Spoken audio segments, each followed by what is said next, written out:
edTPA is not a good test. In fact, in my opinion, it's a very bad test. And it's a bad test for a number of reasons. edTPA requires a tremendous amount of time. And the amount of time that it requires is simply utterly ridiculous. Additionally, it requires a very large amount of work to be spent on one class, or if you're special ed, really on one single focus student.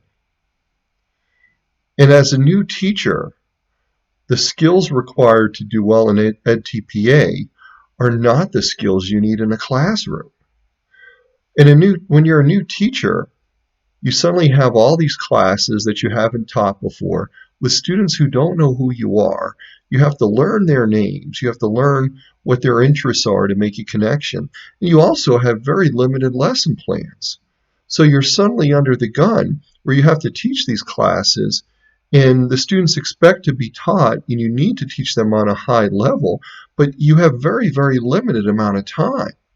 So the idea that the test for teacher certification would be one that requires a huge amount of work and time to be spent on one specific class or one specific student, giving a huge amount of commentary and insight, is simply utterly ridiculous. I mean, these are skills that maybe a senior teacher who's doing research might need, but a new teacher doesn't need these skills, or at least definitely doesn't need them on the level required for edTPA. Now, that being said, if it's a requirement for your certification, you still have to pass it. So there are techniques that you have to do, and there's time that you have to spend, and you really have to be able to expect to spend 40 to 50 plus hours on it to really put together a very good response to edTPA.